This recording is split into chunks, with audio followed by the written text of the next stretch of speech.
Welcome to Athlete in the 519. We have GM, Spitfires GM, Bill Bowler with us. Welcome to the show, Bill. Thanks for having me, Greg. Bill was in a hurry to get here. He thought it was we were going to pre-tape it, but we're going live. So, anyways, I'd like to thank for joining us today, and I'd like to thank our sponsor, Tim Campbell. Tim Campbell came up with. He's given everybody that watches Athlete in 519. He's given us 2 prime tickets to the Spitz game once a week. With the included in it is the Crown Royal room, so that's just beautiful. Great Thanks guy. very much. Tim's a great guy. He's been a real supporter of the Spitz for, as everyone knows, a long time, and a real good friend of mine. So thanks, Timmy. So I got a few questions to ask you, and just it's because I rep the 519. I'm just going to ask you how you got started. How was it playing in TO? Did you start right away? As soon as you could put the skates on, was your dad a player? And Yeah, no, we, as a young man, a young boy, obviously there was a love of the game, and I was very fortunate. My dad was a hockey nut. He played hockey growing up in men's league. He had 6 brothers as well, so I was around the rinks all the time. Then, of course, I had an older brother. A lot of you people in the Windsor area, 519, would know Shane. My brother Shane Bowler actually played for the Tecumseh team right here out of Forest Glade back in the day. And was the MVP of the Junior B League. So got a full ride scholarship down to Huntsville, Alabama. That was the year before I came down to the Spitfires, but grew up in Toronto, played a ton of street hockey, played in the old MTHL, and have loved hockey. And if we weren't playing on the ice at the outdoor rink at Dieppe Park, we'd be playing street hockey. Then when we got in the house, we'd be playing floor hockey or hand hockey in the basement. So it's in the blood. I guess so. And was it hard playing in that league? Because it was competitive always. I mean, I know it's real competitive now. Yeah, no, the MTHL obviously, I think it's fair to say, is the best minor hockey league, I'll say, in the world. And again, they recruit players now from all over. There's no question there's elite teams here in the Alliance in Ottawa and America, but on the whole now there are 12 AAA teams in the GTHL, and back when I played, it was only 8, I believe. But regardless, real good hockey. And yeah, I played AA hockey for a couple years, and then jumped to the AAA level, probably in minor Pee Wee. Now, did they seek out you, or did you just say, your dad say, hey, you know what, let's get going? I don't know. I had an older brother playing, so they knew about Shane's little brother that was a decent player. So yeah, I think somebody might have seeked me out, but I honestly forget, to be honest. Yeah. All right, let's move forward to this guy. Look how young you look. Good hair, anyways. So you get drafted. Now you get drafted by the Spitz, correct? I was a late pick, 13th round. Wayne Maxner was the general manager at the time, and as I stated earlier here, my older brother was an NCAA athlete, so a lot of the Ontario Hockey League teams assumed I was going to go that route. So I think I was a later pick than maybe those numbers indicate, but regardless, and guys like Steve Bell will remember this, that when I came to camp, I actually left training camp my first year. I left after mini camp just because I wasn't sure if I was going to play in the OHL. I didn't know if it was the right thing for me. Or does that, in a sense, that gives you that's why you go in a late round, because they're not sure of you? So they're saying, well, we're not picking him early because if he doesn't. I think though, but again, you'd have to talk to the scouts, but or to the general managers at the time. But well, how does the general managers do it now? Yeah, back then it was a little different. But no, we again, I was heavily recruited by the Windsor Spitfires in the summer by Mr. Maxner, and like I said, I came to camp, and my brother played here and lived in Windsor, so I got familiar training camp down at the old 80 Knox. And we actually went home, and I remember the conversation. My father at the time, I didn't have an agent because, again, you couldn't have an agent at that time if you were going to debate the NCAA route. To make a long story short, the Spitfires weren't too sure I was going to return, because once I left, they were pretty confident there's no way he's coming back. And I literally went home for about a week, and then finally made the decision that, hey, if you still want me, I'll come. And obviously the rest is history. So yeah, it was a tough decision, but a good one. What are some of the schools that were looking at you? There was obviously the Michigans, every Michigan school, but I actually was a decent student, so some of the Cornells and Ivy League schools as well. Oh, but fantastic. The reality was I think I was an OHLer. I just wasn't really sure. Or I want to say I was an OHL. I was sure I wasn't going to be NCAA athlete. I wanted to play at the highest level, and especially back then playing in. If you went from midget, you had to go play in the OHL immediately. Otherwise, there was a few years where you didn't play elite hockey, and at that time, I felt I was an OHL and I was ready to play. Oh, that sounds excellent. All right, so you're in the OHL, and you're not a big dude, right? So was it tough back then? No, I'm not actually. I don't know if that's right. It was different, obviously, Greg. You know that hockey has changed for the better or for the worse. Who Yeah, knows? like I think you'd be rocking it. Like if it was now and you came in, the way you played, it was a lot. Not that it's easier, but it's a lot. They're taking the speed and the talent over the toughness. I agree. It's just it was a different game. Getting points in today's hockey, it's tough. There's no question. If you look at some of the numbers that some of the guys back in my era or even previous, the numbers were pretty impressive in the OHL. But again, an elite player in today's game, obviously, I think would have got well over 100 points back in the days. And again, 130, 40-point player back in the 90s, he'd still be leading the league in scoring here, but it would be more around the 100 range. So that leads me into my next question. And look at that, 467 points. Yeah. You think that's going to get broken ever? Yeah. Not that you want to brag about that. You think it will? Because you got to be a 5-year player. I only played 4 years. Oh, yeah? Obviously elite players, the Connor McDavids of the world or whoever, they're not in the league long enough. They're gone in 2 years. They're gone at 18. They're playing in World Junior tournaments, so they're not playing the full 68 games to remain healthy too in a junior career. So I was lucky in the sense that I never made any of those World Junior teams. I didn't miss a lot of hockey. I remained healthy for the most part. You just got to get a lot of good fortune, play with a lot of good players, without a doubt. And in my rookie year, about halfway through the year, I actually got ice time and was on the second unit of the power play. And back then, getting points, even today's hockey, if you're not on the power play, it's extremely difficult to get points. And I was fortunate. That's kind of what I did for hockey teams. Now, were you a goal scorer or a passer first? I think I'm a passer. And the reason simple: if you're not a good shooter, and I didn't have a very good shot, so I seemed to pass a little more than I probably should have. The most I ever got was 47 goals. I'm a passer first. That sounds excellent, man. So, holy shoot, we got Beller in the house. hey, I heard you're having Billy Bowler on. I'll tell you what, this guy, I just walked in the door since I live next to schools. Hey, hang on, man. I really am here. Here we go. There you go. I tell you what. Thanks for coming, buddy. I tell you what. There's no better playmaker ever to wear a Spitfire jersey than this guy. This guy had eyes in the back of his head, and no matter who his line mates were, he'd find them. And I tell you what, not the biggest guy, but I tell you what, back in the day, you had to have some balls to go out and play and have a guy, Jamie Allison, Eric Cairns, guy 6'5", 6'6", looking to rip your head off. This guy never took a shift off, man. Thanks, Beller. Hey, I just heard school. He had a couple of I free figure beer- you probably don't have beer at home. So No, I ran out of beer. I just stopped over to grab a beer, man. But That's the smartest hockey man ever to be in Windsor. That gentleman. that never Beller. put on skates. Hey, I played, man. I played back in the day, and I was horrible. Horrible. Our next episode, Beller and I will talk about some other funny evenings breaking records down at the Lumberjack and that. Oh, that's a different kind of show. I can actually tell that was, yeah. Bobby Mass says, "Hey, Schools, is he taller than you?" I'm taller. I have no idea. But anyways, I'd like to bring it back to Tim Campbell, who's sponsoring the show. Thank you very much, Tim. He's a very kind and generous man. He gives back to the community. He's given us 2 spit tickets once a week for an athlete. If you like the athlete in the 519. So make sure you like this. You're entered in to win a draw. And they're fantastic seats. They're for the Crown Royal Room and for the game. They're excellent seats. Thank you very much, Tim Campbell.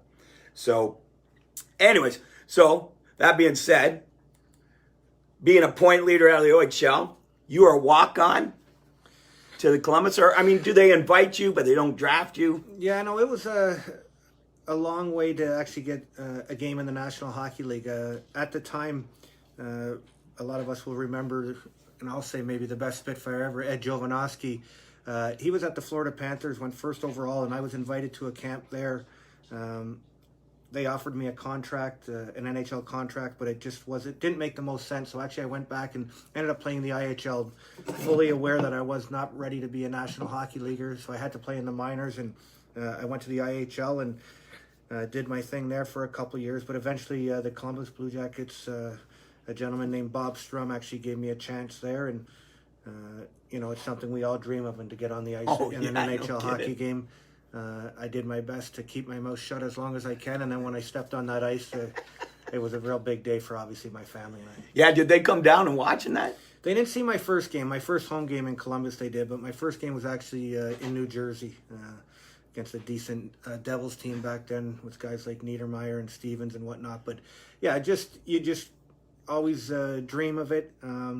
During my OHL career, you see other players get selected in the draft, and you see players move on, and you wonder if you'll ever get that chance. And for a number of reasons, obviously to play in the OHL is extremely tough. To play in the National Hockey League, it's a pretty good league. So you need a lot of good fortune, a lot of good timing, and I was lucky enough that someone gave me a chance. Now, was it a big eye-opener for you? Like, when you got to the NHL and you're suiting up in the room, are you like looking around going, holy shit? I think to be honest, no, only because I got there I was older at the time. If, you get there maybe at 18, 19, or you might be awestruck. But again, a lot of the players in the room or you're playing against kind of you grew up or played against, and it wasn't, and this is no disrespect, it just wasn't like awe. I wasn't in awe. I was just more relieved. Oh, because some of them are going, hey, Bill, how you doing? Well, no, you just, and you felt, whether or not you were right or not, you felt like you belonged, and obviously NHL teams or the Columbus Blue Jackets only thought I belonged for 9 games, but it is what it is. So no, it wasn't that kind of moment. It was more of a relief and something that I could just check off, saying, yeah, I did. This was something I wanted to do, and I did it. Now, you get to the NHL, and so they send you back down or whatever. Do you find out, like, how do you figure out? You say, hey, you know what? I got to start working for a living, and I'm going to retire. Or how much longer did you stay on? Well, the Columbus Blue Jackets, that was the first kind of opportunity. And then actually I was claimed off waivers by the Nashville Predators. And that was, I think, my real legitimate chance to maybe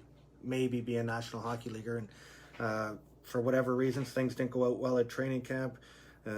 Things unfolded. And the reality is about a year later, I had to retire because of an injury. And that's it. But after that, you just kept playing. And then, unfortunately, my career came to an end because of an injury. And then real life set in, and where I had to go get a real job. But a good run there for almost a decade, and a lot of fun. Lived in a ton of different cities, met a lot of good people, tons of fun. Oh, that's fantastic, man. So, anyways, you're retiring, and it brings me to this night. The banner raising night, is that like just something so cool? Your family is all there. They get to watch it. It's got to be pretty neat. The kids really don't know, but they know about your career, but it must be pretty exciting. Well, it was, again, for my parents, it was, and for me, obviously 100%. It was an amazing evening. The Windsor Spitfires went above and beyond like they always do during these ceremonies, and back then ownership with Bob Bugner and Peter Dobrich and Warren Reichel were phenomenal for that evening. And so, just a real credit to, as I mentioned earlier, my teammates, my 4 years here in Windsor, where I had the opportunity to play, and the fact that someone recognized what I did and my contributions to the organization. It was a real rewarding evening, and the fact that you're still up there, and with some of the other names that obviously before me, and then we've put some names up there after I got up, and it's a pretty good crew of guys hanging up off those rafters, 100%. Yeah, for sure, man. Now, I got a few questions, but there's a question from Don Salzer. He's been asking me on my show, or he's been asking me on my sports pages. There's this statue at the old Windsor Arena. It's on the outside or something. It's against OHL players all the way down. It's been asking me forever if you guys are ever going to put it at the new. There's more. We've looked at it again. Not my department. I'm just trying to find some hockey players for Coach Savard right now. But no, we'd love that. That's a great piece of history, artwork, whatever you want to call it. Yeah, sitting out front of arguably the best hockey arena in Ontario, Canada. If we could somehow bring back some of that those moments or whatever the term is to here at the WFCU. But yeah, it's on the agenda. Unfortunately, it's not on my department. But tomorrow morning when I get back to the office, I'll bring it up because it would look great somewhere. Hey. We're trying to do a legacy hall in the WFCU. There's a lot of good ideas, and now let's put it into motion. How was that barn? Was it just nuts when you played there, man? Because everybody's kind of on top. It's hard to explain, and it's how we can. You can never go back, but if there was some way to create or generate that kind of buzz / atmosphere, it was an amazing. And we're talking about it, the 75th anniversary at the rink here, and I was interviewed, and there's so many different stories, but simply for me, coming out of that locker room, literally through fans got to talk to you, tell you stink, tell you you're good, tell you whatever the heck they wanted as they blew smoke in your face. It was amazing. And then again, like you said, literally over top of you. Like literally, like if I'm standing, the guy could, hey man, we need you to play better. Like, and I'm standing at the face-off circle. I said, I got it. I'll try. I'm trying. There's so many stories of the cassettes on the ice, the pennies being thrown, the fans fighting the other team, so on and so on. But again, you'd have to talk to someone a little older than me, like Beller, that will have better stories. But an amazing rink, obviously. Hey, we got a question from Sally here. What team or player did you want to get the better of more than any other player when you played? I wasn't too worried about getting any players. They wanted to get you? Yeah, I was trying to avoid... no, but for me, honestly, trying to get a point or trying to contribute, that's kind of was my focus, that I thought I could help my team win hockey games. It wasn't necessarily getting under the skin or going after an opponent, but obviously back then, awesome players. And unfortunately for me, we only had one real good season, my last season there, where we had a real strong team, but usually the opposition was getting the better of me on most nights.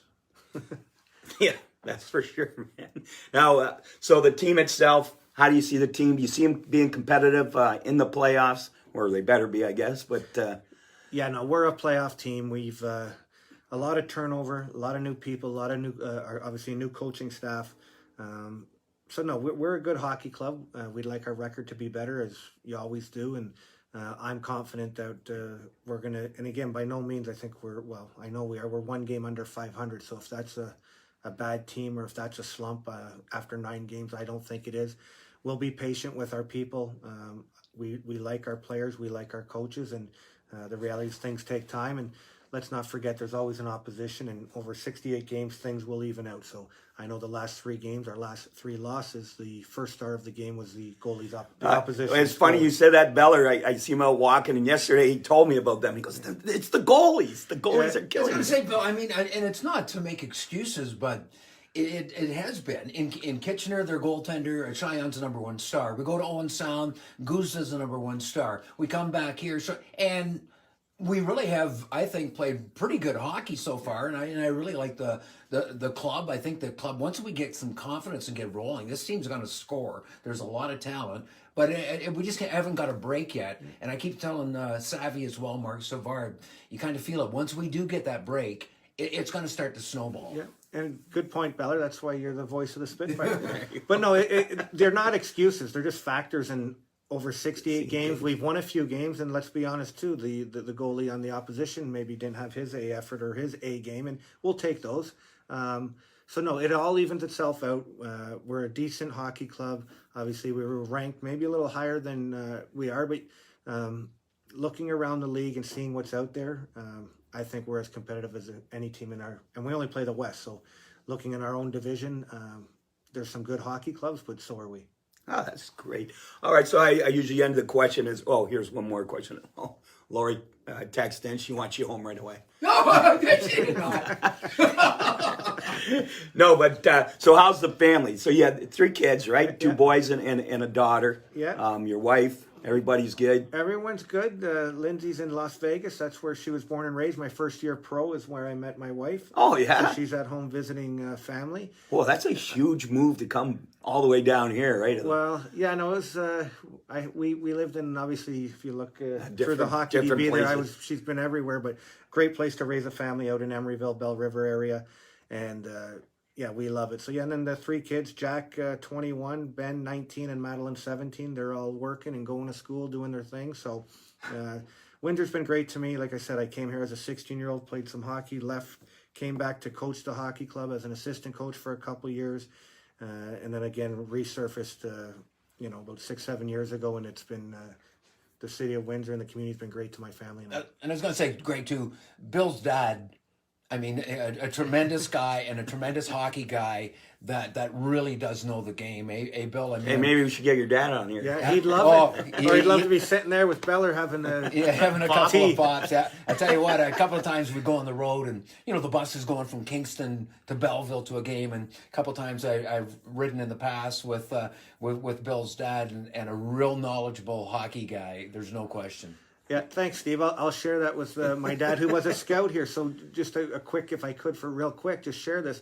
My last year of junior, so the general manager at the time was Michael Awender, and my brother was a successful, decent player down here, winning the MVP and then going on to school. I had my Windsor Spitfire career, and they knew my dad was coaching back in the Toronto area. So Mr. Awender kind of asked him if he could help out and Bird Dog, watch some games. Obviously, it led into well over a decade in being the head scout with arguably maybe the best draft ever with Gleason and Otter in 1 year, both I think 1,000 NHL games. So those are just two of many, many kids that come through. Maybe we didn't win as many championships back in the day, but a ton of good hockey players have come through the Spits. Yeah, that's great. Hey, thanks very much for coming on. I really appreciate it. I was pumped when you said you're coming. I'm going, this is going to be great, because this is starting off my season. And great, my pleasure. So, I don't want to know if I'm allowed to sit out there with all those guys and watch the next guest. Can I get a ticket? Speaking of the next guest, it's Randy Fields. She's coming in next week. She's an MMA fighter. She had she had a couple of bouts with Bellator. So I'm very excited to see her. And she's not hard to look at, obviously. But, do not drop the mitts. Yeah. Well, you heard me earlier. I avoided it now, and I'm going to avoid it in a week. So, but I appreciate you coming. Thanks again to Tim Campbell donating Spitz tickets. Make sure you like this, and you're going to get some primo seats at the Spitfire game. We'll talk to you next week. Thanks again, Bill Buller, for coming by. It's been fantastic. Pleasure, Thanks very much. Pleasure. Thanks everybody.